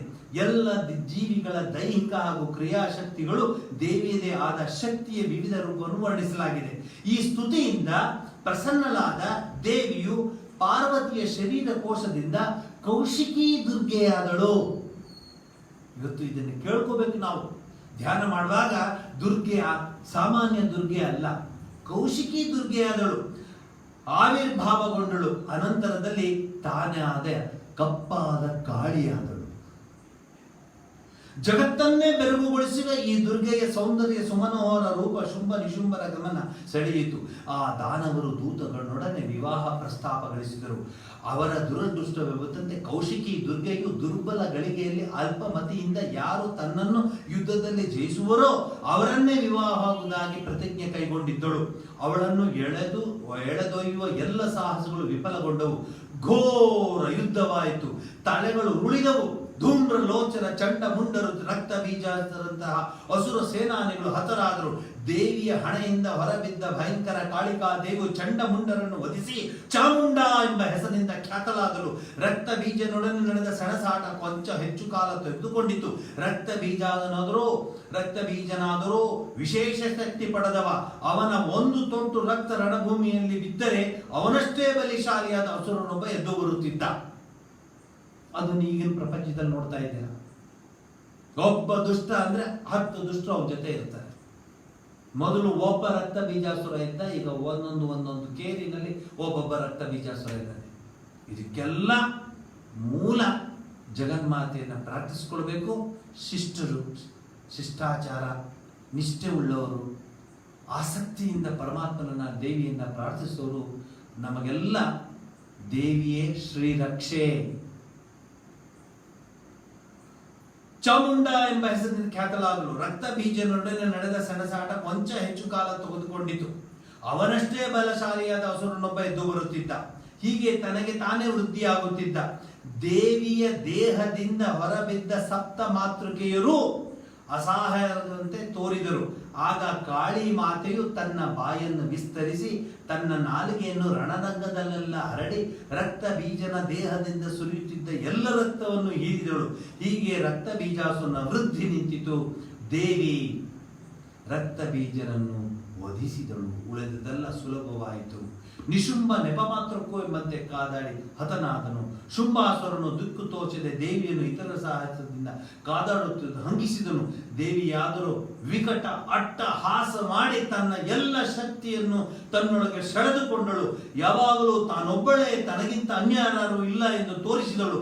ಮುಂದೆ ನಡೆದ ಯುದ್ಧದಲ್ಲಿ ದಾನವರಾಜ ಶುಂಭನು ಸುಲಭದಲ್ಲಿ ಹತನಾದನು. ಜಗತ್ತು ಇವನ ಭಯಂಕರ ಪೀಡೆಯಿಂದ ಮುಕ್ತವಾಯಿತು. ಇದಾದ ಬಳಿಕ ಮತ್ತೊಂದು ಸಾರಿ ದೇವಿಯ ಸ್ತುತಿಯಾಗುವುದು. ಇದೇ ಮನೋಹರ ಕಾವ್ಯಮಯ ಸರಳ ಸುಂದರ ನಾರಾಯಣಿ ನಮೋಸ್ತುತೆ. ನಾರಾಯಣಿ ಸ್ತುತಿ. ಅದಕ್ಕೆ ಕೊನೆ ಹೇಳ್ತಾರೆ ನಾರಾಯಣ ಸ್ತುತಿನ. ಇಲ್ಲೇನಿದೆ? ಕೃತಜ್ಞರಾದ ದೇವಗಣ ದೇವಿಯನ್ನು ಪ್ರಸನ್ನಗೊಳಿಸಬೇಕೆಂದು. ದೇವಿ ಎಷ್ಟು ನಮ್ಮನ್ನು ಕಾಪಾಡದೆ ನಾವೆಲ್ಲ ಭಕ್ತಿಯ ಆ ಪಥದಲ್ಲಿ ಹೋಗ್ತಾ ಇರೋರು, ಸತ್ಯದ ಪಥದಲ್ಲಿ ಹೋಗ್ತಾ ಇರೋರು ನಮ್ಗೆ ಇಷ್ಟು ಕಷ್ಟ ಕೊಡ್ತಿದಾರಲ್ಲ, ಇವ್ರನ್ನೆಲ್ಲ ನಾಶ ಮಾಡಿದೆಲ್ಲ ಅಂತ ಹೇಳಿ ಕೊಂಡಾಡ್ತಾರೆ ಜಗನ್ಮಾತೆಯನ್ನ. ನಾರಾಯಣಿ ಸ್ತುತಿ ಅಂತದ್ದು ಬಹಳ ಅದ್ಭುತವಾಗಿದೆ. ಅಲ್ಲೇ ಅದು ಬರುದು, ಸರ್ವಮಂಗಲ ಮಾಂಗಲ್ಯೆ ಶಿವೇ ಸರ್ವಾರ್ಥ ಸಾಧಿಕೆ ಶರಣ್ಯೇ ತ್ರಯಂಬಕೆ ಗೌರಿ ನಾರಾಯಣಿ ನಮೋಸ್ತುತೆ. ಈ ಸ್ತುತಿಯು ದೇವಿಯನ್ನು ಜಗದೀಶ್ವರಿ ಎಂದು, ಜಗನ್ಮಾತೆ ಎಂದು, ಜಗತ್ತಿಗೆ ಆಧಾರಭೂತಳೆಂದು, ಅವಳೇ ಚರಾಚರ ಜಗತ್ತೆಂದು ವರ್ಣಿಸುತ್ತದೆ. ಅವಳೇ ವೈಷ್ಣವಿ ಶಕ್ತಿ, ವೈಷ್ಣವಿ ರೂಪ, ವಿಷ್ಣುವಿನ ಯೋಗಮಾಯೆ, ಸರ್ವಕ್ಕೂ ಮೂಲ ಕಾರಣವೆಂದು, ಜಗತ್ತನ್ನೇ ಮೋಹಗಳಿಸುವ ಮಹಾಮಾಯೆ ಎಂದು ವರ್ಣಿಸುತ್ತದೆ. ಅವಳು ಸುಪ್ರೀತಳಾದರೆ ಮಾತ್ರ ಮುಕ್ತಿ ಫಲ ಸಿಕ್ಕಿತು. ಸಮಸ್ತ ವಿದ್ಯೆಗಳು, ಸಕಲ ಸ್ತ್ರೀಯರು ಅವಳ ವಿವಿಧ ರೂಪಗಳು ಮಾತ್ರ. ಯಾ ದೇವಿ ಸರ್ವಭೂತೇಷು ಮಾತೃರೂಪೇಣ ಸಂಸ್ಥಿತ ನಮಸ್ತಸ್ಸೇ ನಮಸ್ತಸ್ಸೇ ನಮಸ್ತಸ್ಸೇ ನಮೋ ನಮಃ. ದೇವಿಯು ಸಮಸ್ತರ ಹೃದಯದಲ್ಲಿಯೂ ಬುದ್ಧಿ ರೂಪೇಣ ಸಂಸ್ಥಿತ. ಅವಳೇ ಸರ್ವವನ್ನೂ ನುಂಗುವ ಕಾಲಸ್ವರೂಪಿಣಿ. ಅವಳೇ ಸರ್ವ ಮಂಗಲಗಳ ಮಾಂಗಲ್ಯ ಸ್ವರೂಪಿಣಿ. ಸರ್ವ ಮಂಗಳಗಳ ಮಾಂಗಲ್ಯ ಸ್ವರೂಪಿಣಿ. ಏನ್ ಪದಗಳು ನೋಡಿ. ಸರ್ವ ಮಂಗಲಗಳ ಮಾಂಗಲ್ಯ ಸ್ವರೂಪಿಣಿ ಅವಳು. ಸಪ್ತ ಮಾತೃಕೆಯರೇ ಅವಳ ವಿಭಿನ್ನ ರೂಪಗಳೇ. ಮುಂಡಮಾಲಾಧಾರಿ ರೌದ್ರ ರೂಪಿಣಿ ಭಯಂಕರ ಕಾಳಿಯು ಅವಳ ಮತ್ತೊಂದು ರೂಪ. ಅವಳು ಸಂತುಷ್ಟಳಾದರೆ ಸಕಲ ರೋಗಗಳು ನಾಶ ಮಾಡುವಳು. ಈಗ ನಿಮಗೆ ಹೇಳಬೇಕು, ಎಲ್ಲ Covid Covid Covid Covid Covid Covid Covid. ಇದರಲ್ಲೂ ಬಹಳ ಆಶ್ಚರ್ಯವಾದ ಕೋವಿಡ್ ಇದೆ. ಮಾರ್ಕೆಟ್ ಕೋವಿಡ್ ಇಲ್ಲ, ಹೋಟೆಲ್ ಕೋವಿಡ್ ಇಲ್ಲ, ಸಿನಿಮಾ ಕೋವಿಡ್ ಇಲ್ಲ, ಸಂತೆ ಕೋವಿಡ್ ಇಲ್ಲ, ರಸ್ತೆಯಲ್ಲಿ ಓಡಾಡೋ ಕೋವಿಡ್ ಇಲ್ಲ, ದೇವಸ್ಥಾನಕ್ಕೆ ಕೋವಿಡ್. ಕನಿಕಾ ಪರಮೇಶ್ವರ ದೇವಸ್ಥಾನದಲ್ಲಿ ಪೂಜಾರಿ ದೇವಿ ಇಬ್ಬರೇ ಇರೋದು. ಆಶ್ರಮ ಕೋವಿಡ್, ಸತ್ಸಂಗ ಕೋವಿಡ್, ಬೇರೆ ಎಲ್ಲದಕ್ಕೂ ಕೋವಿಡ್ ಇಲ್ಲ. ಇದು ನೋಡಿ ಎಂಥ ಚಾಲಾಕಿತನ ಮನುಷ್ಯ. ಆದರೆ ಇಲ್ಲಿ ಜಗನ್ಮಾತೆಯನ್ನು ಪ್ರಾರ್ಥಿಸ್ಕೊಳ್ಳೋಣ, ಈ ಜಗತ್ತಿಗೆ ಕೋವಿಡ್ ಲಸಿಕೆ ಸಿಕ್ಬಿಡ್ಲಿ ಆದಷ್ಟು ಬೇಗ. ನಾನು ಈ ಎಲ್ಲ ದಿವಸ ನಾನು ಉಪನ್ಯಾಸ ಮಾಡುವಾಗ ಕೇಳ್ಕೊಳ್ತಿದ್ದೀನಿ, ಎಲ್ರಿಗೂ ಪ್ರಾರ್ಥಿಸ್ಕೊಳ್ಳೋಣ. ಯಾಕೆಂದ್ರೆ ಜೀವ ಸಂಕುಲಕ್ಕೆ ಒಂದು ಭಯಾನಕವಾದ ಸ್ಥಿತಿ ಬಂದಿದೆ. ಎಲ್ಲರೂ ಪ್ರಾರ್ಥಿಸ್ಕೊಳ್ಳೋಣ. ಯಾ ದೇವಿ ಸರ್ವಭೂತೇಷು ಶಕ್ತಿ ರೂಪೇಣ ದಯಾರೂಪೇಣ ಮಾತೃರೂಪೇಣ ಸಂಸ್ಥಿತ ಅಂತ ಕೇಳ್ಕೊಳ್ಳೋಣ. ಇಲ್ಲಿ ನೋಡಿ ಎಷ್ಟು ಚೆನ್ನಾಗಿ ಹೇಳುತ್ತಲ್ಲಿ ಹೇಳ್ತಾರೆ, ಆದರೆ ಅಸಂತುಷ್ಟೆಯಾದರೆ ಕುಪಿತಳಾದರೆ ನಮ್ಮ ಸಕಲ ಕಾಮನೆಗಳನ್ನು ಸರ್ವಸ್ವವನ್ನು ನಾಶ ಮಾಡುವುದು. ಈಗ ಅಲ್ಲಿ ಬಂದಿದ್ದೀವಿ ನಾವು. ಪ್ರಕೃತಿ ನಾಶ ಮಾಡ್ಕೊಂಡು ಬರ್ತಾರೆ. ಮರಗಳು ಮಾರಣ ಹೋಮ, ಒಂದು ಮರಗಳು ಇರಲ್ಲ ರಸ್ತೆಯಲ್ಲಿ. ಮಾತ್ರ ಕಾಂಕ್ರೀಟ್ ಜಂಗಲ್ಗಳು. ಮೊದಲು ಜಂಗಲ್ ಇತ್ತು, ಈಗ ಕಾಂಕ್ರೀಟ್ ಜಂಗಲ್. ಎಲ್ಲ ಪ್ರಕೃತಿಗೆ ವಿರುದ್ಧವಾಗಿ ನಡ್ಕೊಂಡು ಬರ್ತಿದ್ದಾನೆ ಮನುಷ್ಯ. ಎಲ್ಲಿ ಬಂದಿದ್ದಾನೆ ಮನುಷ್ಯ ಅಂದ್ರೆ, ಕಂದಮ್ಮಗೆ ತಾಯಿಯ ಹಾಲು ಕೊಡಬೇಕು ಅಂತ ಅಡ್ವರ್ಟೈಸ್ಮೆಂಟ್ ಮಾಡಬೇಕು. ಎಲ್ಲಿ ಬಂದಿದೆ ನೋಡಿ ಮನುಷ್ಯ. ಈ ಆಧುನಿಕತೆಯ ಅಲೆಯಲ್ಲಿ ಸಿಕ್ಕಾಕೊಂಡಿರೋ ಮನುಷ್ಯ ಆ ತಾಯಿಗೆ, ಆ ಮಗುಗೆ ತಾಯಿಯ ಹೃದಯದಿಂದ ಬರುವಂತಹ ಆ ಅಮೃತವನ್ನು ಕೊಡೋದಕ್ಕೆ ಅಡ್ವರ್ಟೈಸ್ಮೆಂಟ್ ಪೇಪರ್ಗಳಲ್ಲಿ, ಟಿವಿನಲ್ಲೆಲ್ಲ. ಅಂದ್ರೆ ಎಲ್ಲಿಗೆ ಬಂದ ಮನುಷ್ಯ?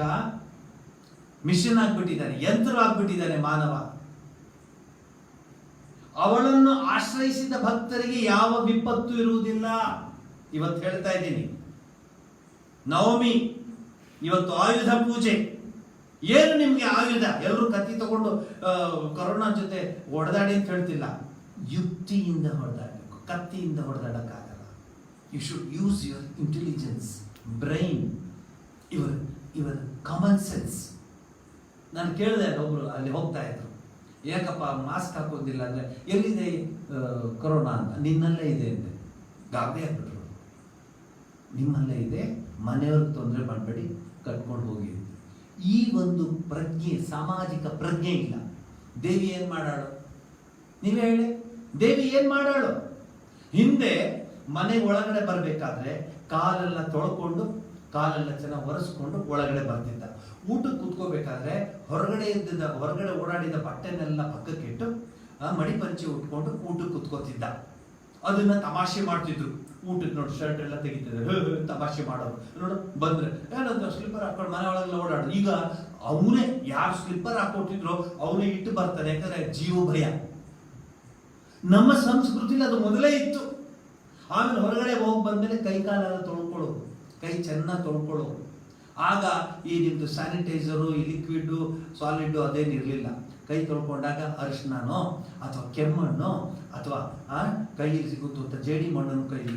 ಗಂಗೆ, ನೀವು ನಾನು ನೋಡಿದ್ದೀನಿ, ಇವತ್ತಿಗೂ ನಡೀತಾ ಇದೆ. ಗಂಗಾ ತೀರದಲ್ಲಿ ಯಾರು ಸಾಬೂನು ಹಾಕೊಳ್ಳಲ್ಲ. ಆ ಗಂಗೆಯ ಮಣ್ಣನ್ನು ಮೈಗೆ ಹಾಕೋತಾರೆ. ಅದರಷ್ಟು ವೈದ್ಯಕೀಯ ಅಂದ್ರೆ ಮೆಡಿಕಲ್ ಪೊಟೆನ್ಶಿಯಾಲಿಟಿ ಎಷ್ಟಿದೆ ಆ ಮಣ್ಣಲ್ಲಿ ಅಂದ್ರೆ, ಮಗು ಅಳ್ತಾ ಇದ್ರೆ ಅವ್ರು ಚಿಟಿಕೆ ತಗೊಂಡು ಬಾಯಿ ಹಾಕ್ತಾರೆ, ಚೆನ್ನಾಗಿ ಆಗ್ತಾರೆ ಮಗು ಅಂತ. ಇದನ್ನೆಲ್ಲ ಮರೆತು ಬಿಟ್ಟ ಮನುಷ್ಯ. ಸ್ಯಾನಿಟೈಸರು, ಅದು ಇದು, ಲಿಕ್ವಿಡ್ ಬಕ್ವಿಡ್ ಅಂದ್ಕೊಂಡು ಅದೆಲ್ಲ ಮನುಷ್ಯ ಒಳ್ಳೆ ಮೃಗ ಆಗ್ಬಿಟ್ಟಿದ್ದಾನೆ, ಯಂತ್ರ ಆಗ್ಬಿಟ್ಟಿದ್ದಾನೆ. ಅದು ನಮ್ಮ ಸಂಸ್ಕೃತಿ ಇತ್ತು, ಭಾರತೀಯ ಆಯುರ್ವೇದ ಶಾಸ್ತ್ರದಲ್ಲಿ ಇತ್ತು. ಕಾಲು ತೊಳ್ಕೊಂಡು ಬರ್ಬೇಕಾಗಿತ್ತು. ಮನೆ ಮುಂದೆ ಒಂದು ತೊಟ್ಟಿ ಇತ್ತು, ಆ ತೊಟ್ಟಿಯಲ್ಲಿ ನೀರಿತ್ತು, ನೀರಲ್ಲಿ ಒಂದು ಮಗ್ ಇತ್ತು, ಅದನ್ನ ಕಾಲು ತೊಳ್ಕೊಂಡು ಒಳಗಡೆ ಬರ್ತಾ ಇದ್ರು. ಮತ್ತೆ ಈಗ ಇವರೆಲ್ಲ ಮಾಡೋದು ಎಲ್ಲ ನಿಜ. ಈಗ ಸೈಂಟಿಫಿಕ್ ಅಂತ ಇದು ಏನು, ಬಾರ್ಬರ್ ಶಾಪ್ ಹೋದ್ರೆ ಅದೆಲ್ಲ ತೆಗೆದು ಬಿಟ್ಟು ಎಲ್ಲ ಇಟ್ಬಿಟ್ಟು ಮೊದಲು ನಾವೆಲ್ಲ ಹಾಗೆ ಮಾಡ್ತಾ ಇದ್ವಿ. ಹಿಂದಿನ ಸಂಪ್ರದಾಯದಲ್ಲಿ ನೋಡಿ, ಮನೆ ಹಿಂದ್ಗಡೆ ಭಾಗದಿಂದ ಬರ್ತಾ ಇದ್ರು. ಮತ್ತು ಊಟ ಆದ್ಮೇಲೆ ಆ ಗೋಮೆ ಹಚ್ತಾ ಇದ್ರು. ಆಗ ಏನು ಓಲ್ಡ್ ಸ್ಟೈಲ್. ಈಗ ಅದು ತಗೊಂಡ್ಬಂದು ಏನ್ ಮಾಡ್ತೀರಿ, ಡೆಟಾಲ್ ಹಾಕ್ತಿದ್ದೀರ. ಗೋಮೆ nothing but a Dettol, nothing but antiseptic. ಇದು ಅದು ಹೋಯ್ತಾ, ಈಗ ವಾಪಸ್ ಬರ್ತಾ ಇದ್ದೀರ. ಇಲ್ಲಿ ಹೇಳ್ತಾಳೆ, ಜಗನ್ಮಾತೆಯನ್ನು ಪ್ರಾರ್ಥಿಸ್ಕೊಳ್ಳಿ, ಅವಳಿಗೆ ಸಂತುಷ್ಟ ಮಾಡಿ. ಅಸಂತುಷ್ಟಳಾದ್ರೆ ಈ ರೀತಿಯ ವಿನಾಶ ಕಾಲ ಬರುತ್ತೆ ಅಂತ ಹೇಳ್ತಾರೆ. ಹೀಗೆ ಹೇಳಿ ನಾರಾಯಣ ಸ್ತುತಿ ದೇವಿಯನ್ನು ಸ್ತುತಿಸುತ್ತದೆ. ಕೊನೆಗೆ ಆ ನಾರಾಯಣ ಸ್ತುತಿ ಬಹಳ ಚೆನ್ನಾಗಿದೆ. ಅದನ್ನು ನಾವು ಆಶ್ರಮದಲ್ಲಿ ಪ್ರತಿ ದಿವಸ ನಾವು ಹೇಳ್ತಾ ಬಂದು, ಬೆಳಗಿನ ಹೊತ್ತು ನಾವು ಪೂಜೆ ಆದ ನಂತರ ಅದನ್ನು ಹೇಳ್ತೀವಿ. ಹೀಗೆ ದೇವಿಯ ಅನೇಕ ರೀತಿಯ ವಿಚಾರವನ್ನು ತಿಳಿಸ್ತಾ, ಅವಳು ಶತಾಕ್ಷಿ, ಅದರ 100 ಕಣ್ಣುಗಳಿದೆ ಅವಳಿಗೆ ಅಂತ. ಅವಳಿಗೆ ಶತಾಕ್ಷಿ. ಶಾಕಂಬರಿ ಅಂದ್ರೆ ಸೊಪ್ಪು, ಕಾಯಿ, ಪಲ್ಯಗಳಿಂದ ಜೀವಿಗಳನ್ನು ಕಾಪಾಡುವಳು ಶಾಕಂಬರಿ. ಬನಶಂಕರಿ, ಇವೆಲ್ಲ ನೋಡಿ. ಆಮೇಲೆ ದುರ್ಗಾ, ಭೀಮಾ, ಭ್ರಾಮರಿ, ಭ್ರಮರಾಂಬ, ಮಹಾಕಾಳಿ, ಮಹಾಲಕ್ಷ್ಮಿ, ಮಹಾಸರಸ್ವತಿ, ಪಾರ್ವತಿ, ಲಕ್ಷ್ಮಿ, ಸರಸ್ವತಿ ಎಲ್ಲ ನೋಡಿ. ಆಮೇಲೆ ಆದಿ ಪರಾಶಕ್ತಿ, ಮಹೇಶ್ವರ, ತ್ರಿಗುಣಾತ್ಮಿಕ ಸತ್ವ ರಜಸ್ ತಮಸ್ಸು ರೂಪಗಳು. ಇನ್ನ 3 ಹೇಳ್ಬಿಟ್ಟು ಇವತ್ತಿನ ಕಾರ್ಯಕ್ರಮಕ್ಕೆ ಮುಕ್ತಾಯ ಮಾಡ್ತೀನಿ. ದುರ್ಗೆಗೆ ನಮಸ್ಕಾರ ಮಾಡುವಾಗ ಇದನ್ನೆಲ್ಲ ಜ್ಞಾಪಿಸ್ಕೊಳ್ಳಿ. ಮೊದಲನೇ ರೂಪವಾದ ಮಹಾಕಾಳಿಗೆ 10 ಮುಖಗಳು, 10 ಪಾದಗಳು, ನೀಲಮಣಿ ರತ್ನದಂತೆ ಕಡು ನೀಲಿಯ ದೇಹ ಕಾಂತಿಯುಳ್ಳವಳು ಈ ದೇವಿ. ಸರ್ವಾಭರಣ ಭೂಷಿತೆಯಾದ ಮಹಾಕಾಳಿ ತನ್ನ 10 ಕೈಗಳಲ್ಲಿ ಖಡ್ಗ, ಚಕ್ರ, ಗದಾ, ಧನುಸ್ಸು, ಬಾಣ, ಪರಿಘ, ಶೂಲ, ಪಾಶ, ಮುಂಡ ಮತ್ತು ಶಂಖಗಳನ್ನು ಹಿಡಿದಿದ್ದಾಳೆ. ದೇವಿಯ ತಾಮಸಿ ಗುಣದ ಆವಿರ್ಭಾವವಾದ ಮಹಾಕಾಳಿ ಭಗವಾನ್ ವಿಷ್ಣುವನ್ನು ಯೋಗ ನಿದ್ರೆಗೆ ಒಳಮಾಡಿರುವ ಯೋಗ ನಿದ್ರಳೂ ಹೌದು. ವಿಷ್ಣುವು ಎಚ್ಚರಗೊಂಡು ಮಧುಕೈಟಭರನ್ನು ಸಂಹರಿಸಲು ಅನುಕೂಲವಾಗುವಂತೆ ಮಾಡಬೇಕೆಂದು ಬ್ರಹ್ಮನ್ನು ಇವಳಲ್ಲಿ ಪ್ರಾರ್ಥಿಸಬೇಕಾಯಿತು. ಈ ತಾಮಸಿ ದೇವಿಯೇ ಮಹಾವಿಷ್ಣುವಿನ ಗ್ರಹಿಸಲಾಗದ ಅಲೌಕಿಕ ಶಕ್ತಿ ಮಹಾಮಾಯೆ. ಅವಳು ಪ್ರೀತಳಾಗದೆ ಈ ಸ್ವ ಇಚ್ಛೆಯಿಂದ ನಿರ್ಗಮಿಸಿದೆ ನಮ್ಮಲ್ಲಿರುವ ಅಂತರ್ಯಾಮಿ ಭಗವಂತನು ಜಾಗೃತವಾಗುವುದಿಲ್ಲ. ಹಾಗೂ ಆ ಭಗವಂತನು ನಮ್ಮ ನಾಶ ಮಾಡಲು ಉದ್ಯುಕ್ತವಾದ ದುಷ್ಟ ಶಕ್ತಿಗಳನ್ನು ನಿರ್ನಾಮ ಮಾಡುವುದಿಲ್ಲ. ಬ್ರಹ್ಮದೇವ ಮಧುಕೈಟಭ ಅಸುರರ ಈ ಕಥೆಯು ನಮಗೆ ಈ ಅಂತರಾರ್ಥವನ್ನು ನೀಡುತ್ತದೆ. ಈಗ ಮೊದಲನೇದೇನು ಹೇಳಿದೆ? ಮಹಾಕಾಳಿ, ಮಹಾಲಕ್ಷ್ಮಿ ದೇವಿಯ ರಾಜಸಿಕ ರೂಪ. ಎರಡನೆಯ ಮುಖ್ಯ ರೂಪ ಮಹಾಲಕ್ಷ್ಮಿಯ ದೇಹ ಕಾಂತಿ ಹವಳದಂತೆ ಕೆಂಪು. ತನ್ನ 18 ಕೈಗಳಲ್ಲಿ ಜಪಮಾಲೆ, ಪರಶು, ಗದೆ, ಬಾಣ, ಸಿಡಿಲು, ಪದ್ಮ, ಧನುಸ್ಸು, ಸುರಾಪಾತ್ರೆ, ಮಡಿಕೆ, ದಂಡ, ಖಡ್ಗ, ಶಕ್ತಿ, ಗುರಾಣಿ, ಶಂಖ, ಗಂಟೆ, ಶೂಲ, ಪಾಶ, ಸುದರ್ಶನ ಚಕ್ರ ಹಿಡಿದಿದ್ದಾಳೆ. ಯಾರು ನೋಡೇ ಇಲ್ಲ. ಬಹುಶಃ ನಾಳೆಯಿಂದ ನೋಡ್ತಾರೆ. ಏನು ಸ್ವಾಮಿ ಜಪಾನ್ ಇಷ್ಟೊಂದು ಹೇಳಿದ್ರಲ್ಲ, ಇಲ್ಲಿದ್ಯಾ ನೋಡಕ್ ಹೋಗ್ತಾರೆ ನಾಳೆ. ಇಷ್ಟು ದಿವಸ ಏನೇನು ಪ್ರಸಾದ ಸಿಗ್ತಾ, ಆಟೋ ಸಿಗ್ತಾ, ಪ್ರಸಾದ ಸಿಗ್ತಾ, ನನ್ನ ಚಪ್ಪಲಿ ಸಿಗ್ತಾ, ದೇವಸ್ಥಾನಕ್ಕೆ ಹೋಗಿ ಇದೇ ಮನಸ್ಸು. ದೇವಿ ಹೇಗಿದ್ದಾಳೆ ಅನ್ನೋದು ನೋಡಿ ಹೇಳ್ತಾ ಇದ್ದೆ. ಆಮೇಲೆ ಸಕಲ ದೇವತೆಯರ ಕೋಪಾಗ್ನಿಯ ತೇಜಸ್ಸಿನ ಸಮ್ಮಿಲನದಿಂದ ಉದ್ಭವಿಸಿದ ದೇವಿ. ಶಕ್ತಿ ಸಮೂಹದ ನಾರೀ ರೂಪವಲ್ಲದೆ ದುಷ್ಟ ಶಕ್ತಿಗಳ ವಿರುದ್ಧ ಹೋರಾಡಲು ಮಾಡಿದ ದೃಢ ಸಂಕಲ್ಪದ ಸಾಕಾರ ಮೂರ್ತಿ. ಸಮರದ ಸಂಕೇತ ಕೆಂಪು, ರಕ್ತದ ಬಣ್ಣವು ಕೆಂಪು, ಅಂತೆಯೇ ದೇವಿಯ ಬಣ್ಣವು ಕೆಂಪು. ಈ ದೇವಿಯೇ ಮಹಿಷಾಸುರ ಮರ್ದಿನಿ. ಮಹಿಷಾಸುರನ ಕಥೆ ನಾನಾರ್ಥ ಸೂಚಿ. ಅಡವಿಯ ನಿಯಮ ಶಕ್ತಿಯೇ ಯುಕ್ತಿ, ಸಬಲನೇ ಸೈ, ಮೈವೇಸ್ ಹೈವೇ. ಕೋಣನ ರೂಪದ ಮಹಿಷಾಸುರ ಈ ನಿಯಮದ ಸಾಕಾರ. ಸ್ವಾರ್ಥಕ್ಕಾಗಿ ಯಾವುದೇ ಎಡರು ತೊಡರುಗಳನ್ನು ಧ್ವಂಸ ಮಾಡಬಲ್ಲ ಪಾಶವೀ ಶಕ್ತಿ ಮಹಿಷಾಸುರ. ದೇವತೆಗಳನ್ನೂ ಜಯಿಸಿದ ಈ ಅಸುರ. ಆದರೆ ಅವರಲ್ಲಿ ಒಡಕಿದ್ದಾಗ ಮಾತ್ರ, ಅವರೆಲ್ಲ ಒಗ್ಗಟ್ಟಿನಿಂದ ಹೋರಾಡಿದಾಗ ಮಾತ್ರ ಕೆಳಗೆ ಬಿದ್ದ ಈ ಮಹಾ ಅಸುರ. ಮಹಿಷಾಸುರ ಮರ್ದಿನಿ ದೇವತೆಗಳ ಬುದ್ಧಿ, ಬಲ, ಶಕ್ತಿಗಳ ಒಕ್ಕೂಟದ ಸಂಕೇತ, ದೃಢ ಸಂಕಲ್ಪದ ಹೋರಾಟದ ಪ್ರತೀಕ. ಎಲ್ಲ ಭಕ್ತರು, ಎಲ್ಲ ಸಜ್ಜನರು, ಎಲ್ಲ ಸತ್ಯವಂತರು, ಎಲ್ಲ ಪ್ರಜ್ಞಾವಂತರು,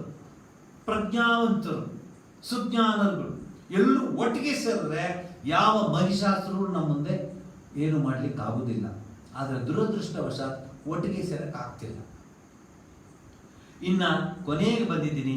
ಮಹಾಸರಸ್ವತಿಯ ದೇವಿಯ 3ನೇ ಹಾಗೂ ಸಾತ್ವಿಕ ಗುಣದ ರೂಪ.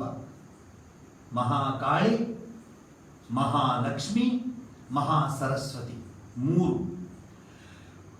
ಶರತ್ಕಾಲದ ಚಂದ್ರನಂತೆ ಕಾಂತಿಮಯವಾಗಿರುವ ಈ ದೇವಿಗೆ ಅಷ್ಟಭುಜಗಳು.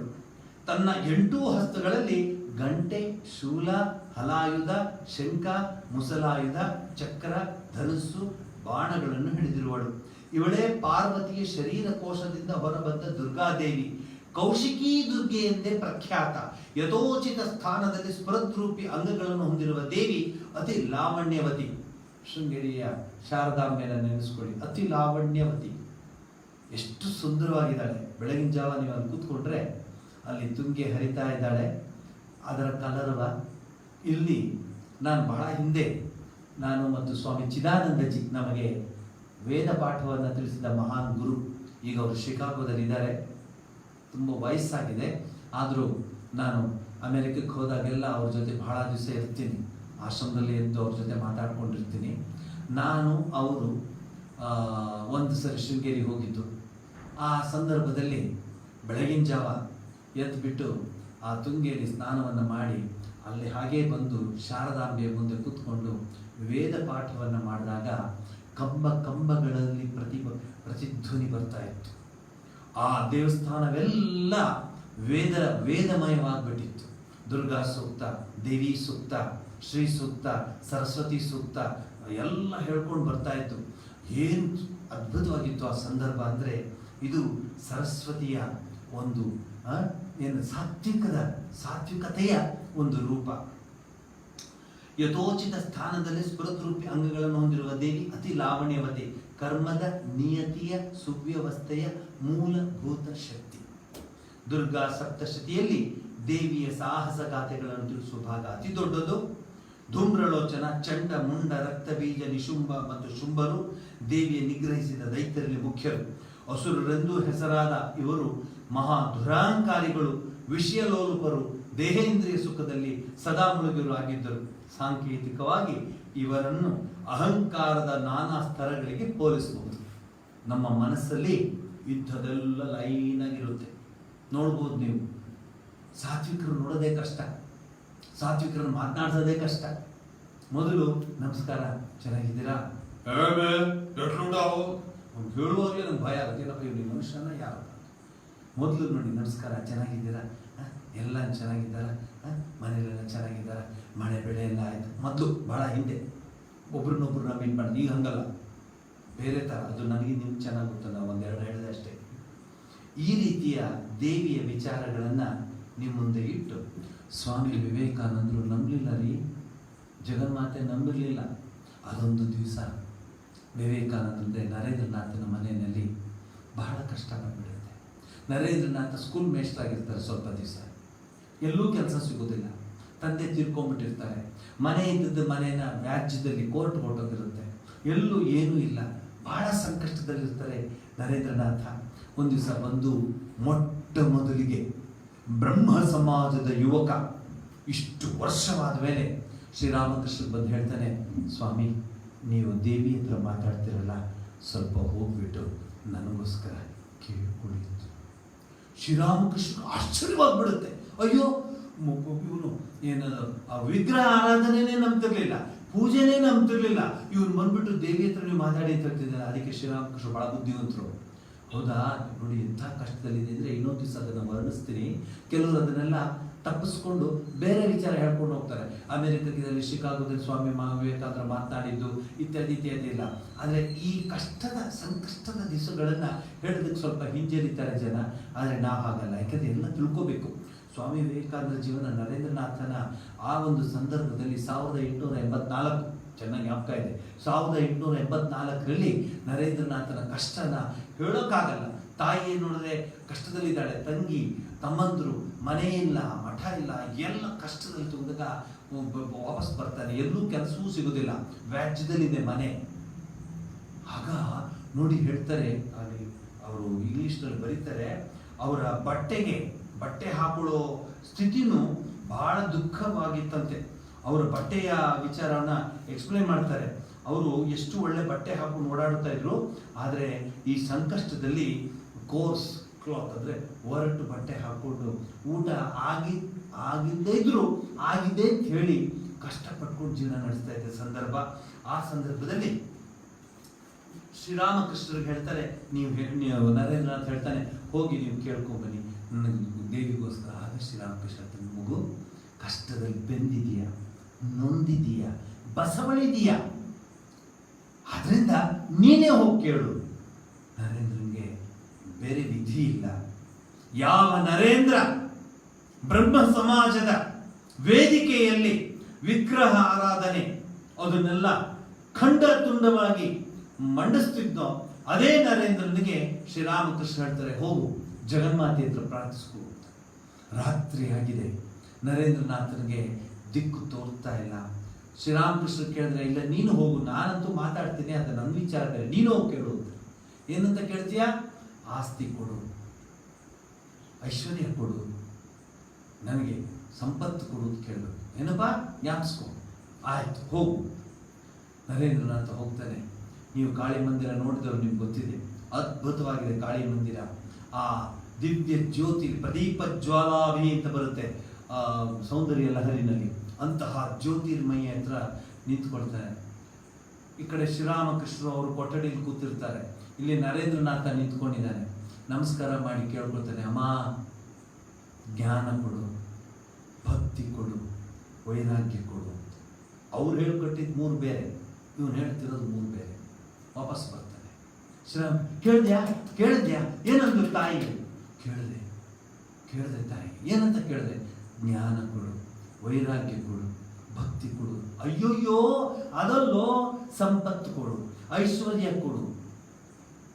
ನನಗೆ ಸಂಪತ್ತು ಐಶ್ವರ್ಯ ಇವೆಲ್ಲ ಬೇಕು, ಸುಖವನ್ನು ಕೊಡು ಅಂತ ಕೇಳ್ಬೇಕಾಯ್ತು. ಏನಕ್ಕೆ? ಹೋಗಿ ವಾಪಸ್ ಅಂತ 3 ಸರಿ ಕಳಿಸ್ತಾರಂತೆ ಶ್ರೀರಾಮಕೃಷ್ಣ ಪರಮಹಂಸರು. ನರೇಂದ್ರನಾಥ 3 ಸರಿನೂ ಜಗನ್ಮಾತೆಯನ್ನು ನೋಡಿದಾಗ ಅವಳು ಅಖಿಲ ಕೋಟಿ ಬ್ರಹ್ಮಾಂಡೇಶ್ವರಿ, ಅವಳಲ್ಲಿ ಏನು ಕೇಳಲಿಕ್ಕಾಗುತ್ತೆ? ನರೇಂದ್ರನಾಥ ಮತ್ತೆ ಜ್ಞಾನ ಭಕ್ತಿ ವೈರಾಗ್ಯ ಕೇಳ್ತಾನೆ.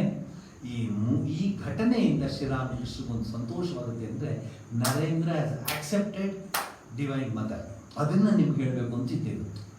ಆ ಅಕ್ಸೆಪ್ಟೆನ್ಸ್ ಬರಬೇಕಾದ್ರೆ ಬಹಳ ಕಷ್ಟಪಡ್ತಾನೆ ನರೇಂದ್ರನಾಥ. ಕೊನೆಗೆ ಹೇಳ್ತಾನೆ, ಶರಣಾಗತ ದೀನಾರ್ಥ ಪರಿತ್ರಾಣ ಪರಾಯಣೆ ಸರ್ವಸ್ಯಾರ್ಥ ಹರೇ ದೇವಿ ನಾರಾಯಣಿ ನಮೋಸ್ತುತೆ. ತದನಂತರ ಏನಾಯಿತು ನಿಮ್ಗೆ ಗೊತ್ತಿದೆ. ನರೇಂದ್ರನಾಥ ವಿಶ್ವವಿಖ್ಯಾತ ಸ್ವಾಮಿ ವಿವೇಕಾನಂದ ಆಗ್ತಾರೆ. ಇಲ್ಲಿ ಹೇಳ್ತಾರೆ ಶ್ರೀರಾಮಕೃಷ್ಣರು, ನನಗೆ ಗೊತ್ತಿತ್ತು ನಿನಗೆ ಕೇಳೋಕ್ಕಾಗಲ್ಲ, ಯಾಕೆಂದರೆ ಈ ಜಗತ್ತಿಗೆ ನೀವು ಬಂದಿರೋದೇ ಬೇರೆ ಉದ್ದೇಶಕ್ಕೆ. ನೀನು ಎಲ್ಲರ ಥರ ನನಗೆ ಅದು ಕೊಡು, ಫಸ್ಟ್ ಫ್ಲೋರ್ ಆಯಿತು, ಸೆಕೆಂಡ್ ಫ್ಲೋರ್ ಮಾಡೋದಿಲ್ಲ, ಸೆಕೆಂಡ್ ಫ್ಲೋರ್ ಆಯಿತು, ಥರ್ಡ್ ಫ್ಲೋರ್ ಆಯಿತು. ಕೆಲವು ಕೇಳ್ತೀನಿ ನಾನು, ಎಲ್ಲಿ ಹೋಗ್ತಿದ್ರೆ ದೇವಸ್ಥಾನಕ್ಕೆ ಹೋಗಿ, ಅದೇ ಸ್ವಾಮೀಜಿ ಯಾಕೋ ಕೆಲಸ ನಿಂತೋಗ್ಬಿಟ್ಟಿದೆ ಸ್ವಾಮೀಜಿ, ಫೌಂಡೇಶನ್ ಮೇಲೆ ಮನೆಯೇ ಹೇಳುತ್ತಿಲ್ಲ, ಅದಕ್ಕೆ ಹೋಗ್ಬಿಟ್ಟು ದೇವ್ರಿಗೆ ನಾನು ಪ್ರಾರ್ಥಿಸ್ಕೊಡ್ತೀನಿ. ಅಲ್ಲ ಬೆಪ್ತ ಕಡಿ, ಮನಸ್ಸು ಹೇಳ್ತಿಲ್ಲ ಅಂತ ಹೇಳು, ನಿನಗೆ ಮನೆ ಹೇಳ್ತಿಲ್ಲ ಅಂತ ಹೇಳ್ತೀಯಲ್ಲ, ಬೆಪ್ತ ಕಡಿ. ಕಲ್ಲು ಮಣ್ಣಿನ ಕಟ್ಟೋದಕ್ಕೆ ದೇವಿ ಹತ್ರ ಹೋಗಿ ಕೇಳ್ಕೊತೀಯ ಅಂತ ಅನಿಸುತ್ತೆ. ಅದೇನು ಮಾಡಲಿಕ್ಕಾಗಲ್ಲ. ಪ್ರಪಂಚ ಇರಲಿ, ಅವ್ರವ್ರಿಗೆ ಏನು ಬೇಕೋ ಅವ್ರವ್ರು ಕೇಳ್ತಾರೆ. ಆದರೆ ಶ್ರೀರಾಮಕೃಷ್ಣರು ನರೇಂದ್ರನಾಥನ ನೀವು ನೋಡಿದಾಗ ಈ ಅದ್ಭುತವಾಗುತ್ತೆ. ನರೇಂದ್ರನಾಥ ದೇವಿಯನ್ನು ಒಪ್ಕೊಳ್ತಾರೆ. ಹಾಗೆ ನಾವು ದೇವಿಯನ್ನು ಒಪ್ಕೊಳ್ಳೋಣ.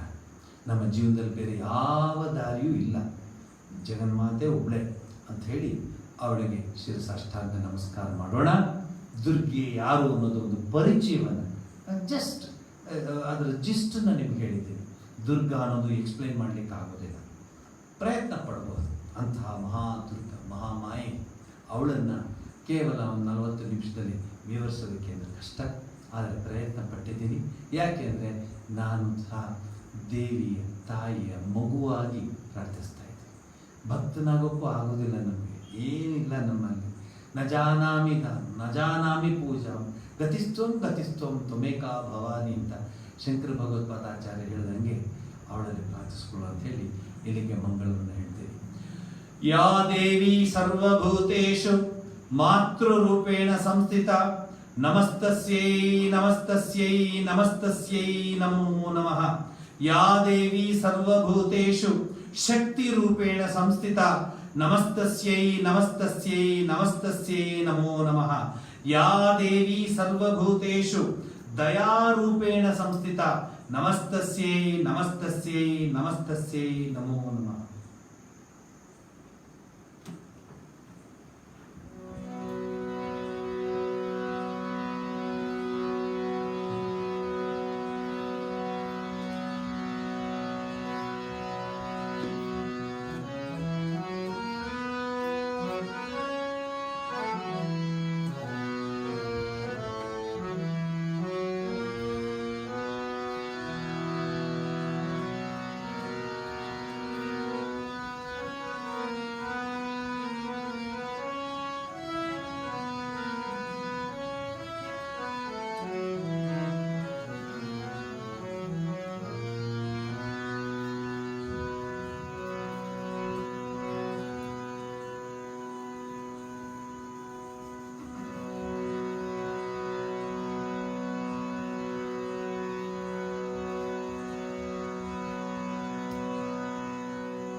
सर्वमंगल मांगल्ये शिवे सर्वार्थ साधिके शरण्ये त्र्यंबके गौरी नारायणि नमोस्तुते। सृष्टिस्थिति विनाशानां शक्तिभूते सनातने गुणाश्रये गुणमये नारायणि नमोस्तुते। शरणागत दीनार्थ परित्राण परायणी सर्वस्यार्ति हरे देवी नारायणि नमोस्तुते। सर्वस्यार्ति हरे देवी नारायणि नमोस्तुते। नारायणि नमोस्तुते। नारायणि नमोस्तुते।